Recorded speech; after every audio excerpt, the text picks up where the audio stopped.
কোটা সংস্কার আন্দোলনের পক্ষ আর বিপক্ষের লোকদের কর্মকাণ্ডে মঙ্গলবার কার্যত স্থবির হয়ে পড়ে রাজধানী। বিভিন্ন মোড়ে মোড়ে অবস্থান বিক্ষোভ করে সাধারণ শিক্ষার্থীরা। থেমে যায় যান চলাচল। দিনভর ভোগান্তি ছিল রাজধানীর রাস্তায় রাস্তায়। হাসান মাহমুদের প্রতিবেদন।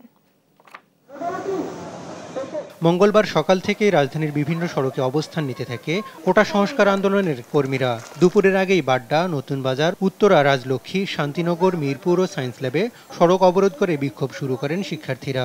এতে রাজধানীর বেশিরভাগ এলাকায় যান চলাচল বন্ধ হয়ে যায়। মুহূর্তে ব্যস্ততম শহর পরিণত হয় ভোগান্তির নগরীতে। মিরপুর সড়ক, বিমানবন্দর সড়ক এবং প্রগতি সরণি বন্ধ হয়ে যানজট ছড়িয়ে পড়ে গোটা রাজধানীতে। এখানে আমরা আছি প্রায় 3 ঘন্টা, একটা সময় বসছি।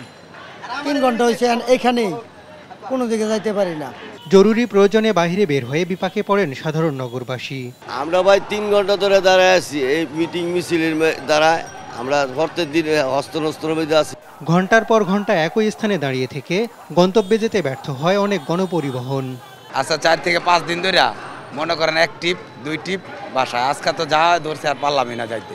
উপায় না দেখে তীব্র গরম মাথায় নিয়ে হেঁটে গন্তব্যে পাড়ি জমান অনেকেই।